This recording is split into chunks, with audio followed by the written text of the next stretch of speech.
Day zero is the moment before company formation, when a founder decides to take the plunge, follow their dream, and commit to pursuing their vision of change. On day zero, you'll hear founders tell their story. From the initial idea, through reactions by critics and skeptics, setbacks and successes, we'll cover it all. Behind every company is a founder with ambition, goals, dreams, and wisdom to be shared. Let's explore them together. Afternoon, Gad. Good afternoon, Rick. How are you? Very well. Thanks for doing this.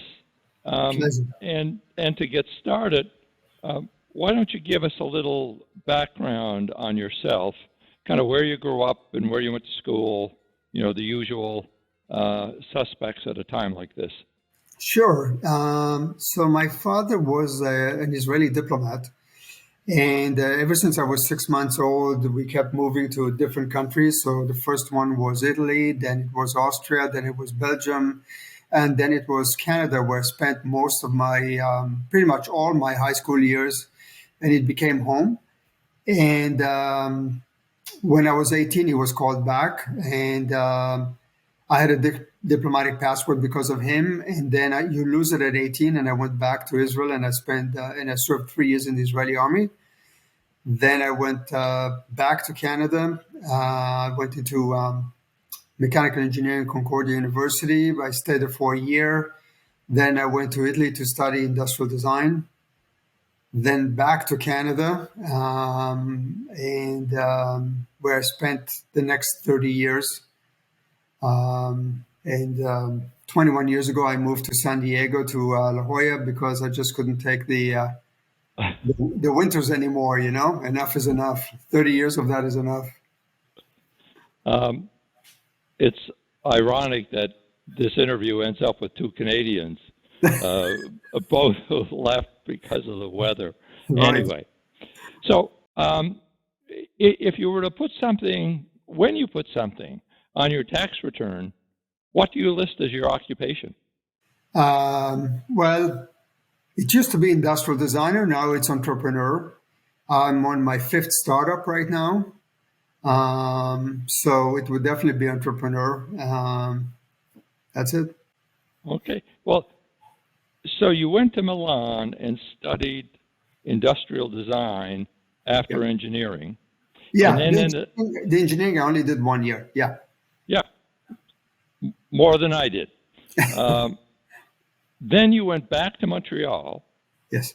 And so when did you start a business, or where did you work initially? So what happened was, at the time, you're talking about the early 80s, it was very difficult to get a job in industrial design in Montreal. But after a couple of months, I got a job in a firm, in a well-known, reputable firm, where there were the original founder, and then there were 2 additional partners, and they did the interior design, industrial design, and graphic design. And I got a job there. After 3 months, the head of the industrial design department said to me, I really like how you work. Would you be interested in managing this department? And I said, sure, but all the other guys there were about 8 guys, and they're all much older and much more experienced than I am. He said, yes, but you have that sense of understanding the balance and marketing and business. So just to regress a little bit, when I went to design school in Milan, it is very common to find a job in a design studio. So I worked for this German guy, and he really taught me so much. It was incredible. And that's why when I graduated, I knew more than just coming out of school on how to manage clients and how to design and how to understand marketing and so on and so forth. So what happened was he wasn't ready to officially announce that I'm the manager. So I did work there for about a year. And it became very difficult politically with the other people, and I don't blame them. So I went back to him and I said, listen, either you make it official or I leave. And he said, you have to be more patient. So I just gave him notice. And I left, and I remember I went home for a Friday night dinner to my parents, who at the time moved back to Canada. And my father was furious because the job is for life. And I promised him, come Monday morning, I'm going to look for another job, as long as it takes, whatever it takes, even if it's not in my field, anything to get him off my back. And a strange thing happened Monday. I get a phone call from the Canadian Railway Company, Via Rail. And they said, we understand that you left, and we were really happy with the way you managed our project when you were at that firm. We have a brand new project. If you're interested, it's yours. I said, sure. At that time I was living in a 1-bedroom apartment, and my living room became my studio. The interesting thing is that the next day, Tuesday and Wednesday, 2 other companies called me up, and they said, again, same thing. We liked how you work. We have brand new projects. If you're interested, they're yours. And I said, as long as they're not projects that were ongoing while I was there, and if they're brand new, I'm willing to do that. And as I was executing these projects, I kept telling my parents, I'm going to finish the projects. The moment I finish, I'm going to look for another job, which of course never happened. Never happened. Yeah. So that's how the company started, was sheer accident, and I was perfectly happy working there. I was earning $12,000 a year. Everything was fine. And that's how the company started. And that was Gad Shaanan Design? That was Gad Shaanan Design. And it's funny, the name is funny too, because a friend of mine just graduated from law school from McGill. And he said, I want you to be my first client. I want to incorporate your company. Give me a name. I said, I don't know. I have to think of a name. He said, no, you've got 10 seconds. Give me a name. So I said, okay, make it Gad Shaanan Design. And that's how it started. Good. Gad, describe the arc then of your kind of business involvement, business experience from then until now. Yeah, so a few things happened. Number one is I got more and more projects because I started taking this more seriously, and I started, pitching our services, and then I started hiring people. And then after I had about 5 people working for me, I realized how responsible I am for them and their families. So this is no longer a hobby. This is no longer just myself. I want to secure the future of them and myself, of course, and the company. So at that point, I met a lady. She was in her 40s. She just wanted to do something to keep busy. So I offered her, why don't you market the company? Because she was, very presentable, very smart, very aggressive. She said, I'll do that, but I'm only going to work 10 to 4, 4 days a week. I said, that's fine. So I cut my salary in half, which at the time was $12,000. So I gave her $6,000 and I took $6,000. And obviously I gave her commission. And within 3 years, we zoomed by about 800% our business. And at that point, she fueled the fire. And I said, well, now you need to keep fueling the fire. She said, no, I'm not interested. Only 4 days a week, 10 to 4. So we parted ways. And at that point, from 5 people, I think we were like 18. And I decided that really what I want to do is go after the US market because that's where it's happening. But I didn't feel that my portfolio was good enough to compete with the top US design firms. And because my father being a diplomat, I read a lot of newspapers and magazines, politics, what's going on. And at the time, it was in the late 80s, at the time, Taiwan was going through the roof in growth. And their marketing philosophy was first to the European market, second to the North American market, because Europeans always paid more for the same product than the North Americans. So, and I had the perfect qualifications. I studied in Europe. I understand the European market. I understand the North American market. And luckily for me, I had a friend in Toronto who had a connection with one firm in Taiwan. So I don't know anything about the Asian market. I've never been there, never worked there, never dealt with anybody there. I get on an airplane with this one letter of introduction, and I fly over to Taipei, and I meet this company, and they were making computers. That was just before the laptop even was invented. It was just happening. Anyway, I landed Sunday. I called them Monday morning. I was leaving the following Saturday. And so, I thought, what do I know? I thought, they're going to call me. I have to take a cab, go to their factory, discuss the project, send them a quote. Nothing like that. What happened was I got a call and they said, we'll meet you for dinner Monday. Fine. So we talk and we talk and we talk. And then I thought Tuesday morning we're going to go. No, they said, we're going to meet you for lunch on Tuesday. And this kept on. Then same thing Wednesday. And Wednesday, something very interesting happened. So at that point, I was already married. I had 2 kids. My parents moved back to Israel. And my wife said to me, your parents come to Montreal every year for 3 months and they stay in an apartment. I would like for them to stay with us in the house. I said, great. I'm sure they'd love that. I have no problem with that. And it actually worked out great because my father used to take our kids to school, pick them up. My mother used to cook. My wife worked at the time. So it worked really well. So I'm telling them that story, because they were asking me more and more personal questions. And all of a sudden they said, that's very un-Western-like, but it's very Asian-like, and we really like that. I said, good, And I said, you have to give credit to my wife. It wasn't my idea. Anyway, they said the next day, let's go to the factory and we'll discuss the project. So I don't know if that was the trigger or something else was the trigger, but that's what happened. So I get there, we go through the factory, we discuss, what they need, what they want, their marketing plans, and so on and so forth. And they literally give me a laundry list of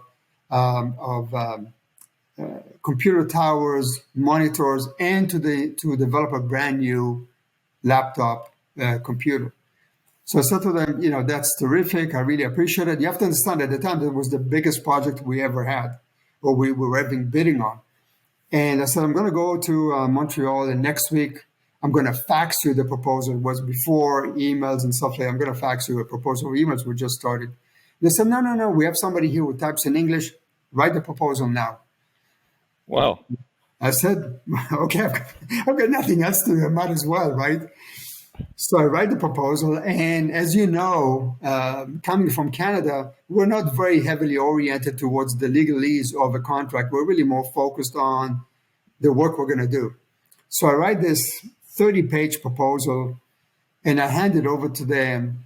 And the next morning, Friday morning, I meet the owner, We have a really nice conversation, and he said, we have decided to give you the contract. So I'm thrilled, And he said, do you know why? I said, well, I assume because we're very good at what we do. He said, yeah, you are. But we also had many other Western companies quote us, and we haven't given them the contract. We've given you the contract. He said, I'll tell you why. You wrote this 30-page proposal, and like 28 pages is what you're going to do for us, and 2 pages is the actual agreement. All the other proposals were like 28 pages was the legal document, 2 pages what they're going to do for us. That's why I'm giving you the proposal. I said, look, we don't know each other. We live thousands of miles away. He said, it doesn't matter. Either we trust each other more in a handshake than anything else, or we don't. And, so actually, that was the beginning. So I had the office there for 7 years, and through him, introduced me to his friends and other companies and other companies and other companies. And we were like growing so fast. We were, at the peak, we were 45 people, but by then we were like over 30, 35. It was incredible. But at that point, after 7 years, I had enough of a portfolio that I knew I can go after the US market.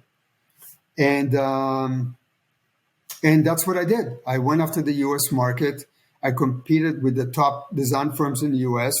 We ended up winning more than losing contracts against them. And at some point, we did work for Fortune 500 companies. And it was wonderful, So at some point you cross paths with Qualcomm, based in San Diego, Yes, and you're still here.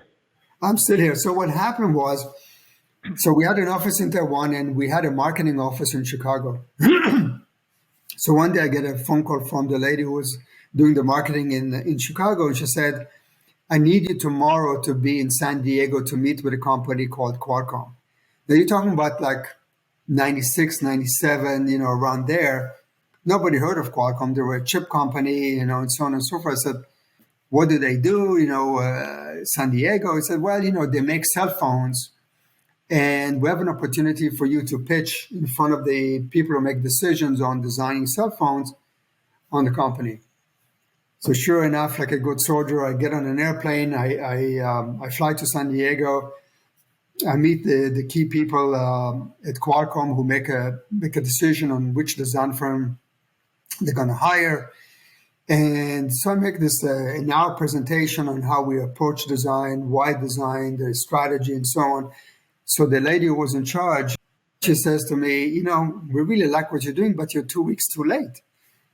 I said, what do you mean we're 2 weeks too late? Well, we had a bake-off a few weeks ago. I said, I don't even know what a bake-off is. He said, bake-off is we give 4 companies $25,000 and 6 weeks to come back to us to pitch us what they think our cell phones should look like. And then we pick the one we want to work with. I said, well, I'll take the 25,000 in the 4 weeks, and I'd still like to be in the running if that's okay with you. She said, sure. So we did that, and we ended up winning that contract, and from there we developed more and more and more projects for them. We did satellite phones for them and so on and so forth. So, and then we started doing work for WD-40.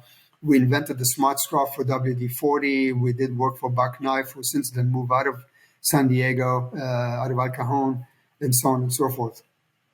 And you designed the new version of the San Diego trolley somewhere along the line, didn't you? Yes. So when I had the office in Canada, we did a lot of work for Bombardier, designing mass transit equipment for them, designing interiors of regional jets and business jets. And because of that know-how, one day I got a call from Siemens, and Siemens had a factory in Sacramento.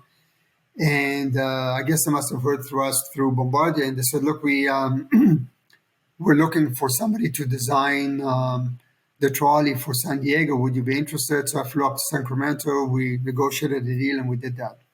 Yeah.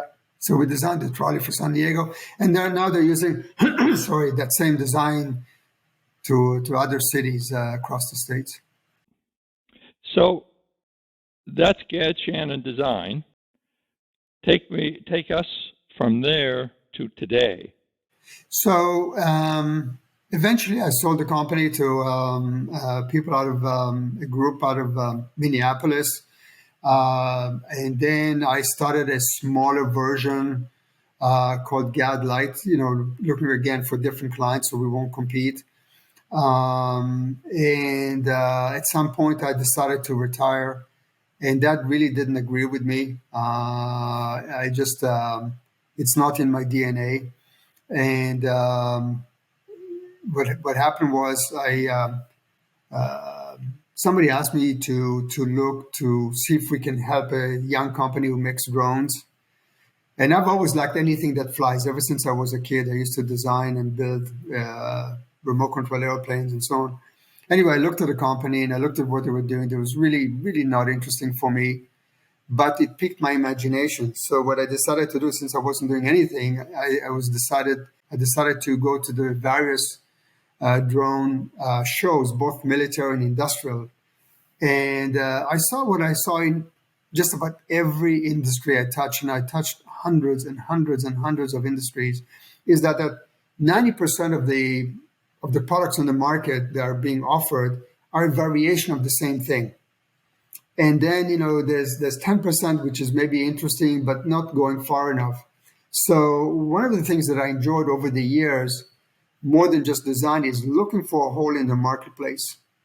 And once I find that hole in the marketplace, come up with a solution that fits that hole, so that we can have really a unique product and a unique strategy to appeal to certain markets.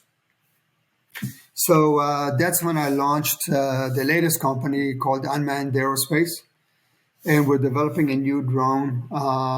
It's about 100 pounds. It's a big guy, and it's based on an invention that a Spanish fellow did back in 1923, and it's based on an aircraft called the gyrocopter. And a gyrocopter is basically, imagine you have a rotor up above, but it's not powered, and you have a motor that sends you, propeller that sends you down the runway. And as you go down the runway, the wind that blows through the rotor starts spinning it. It becomes a virtual wing, and you take off. So I took that and put it on steroids, where we gave it the capability of do vertical takeoff and landing. We integrated hydrogen power.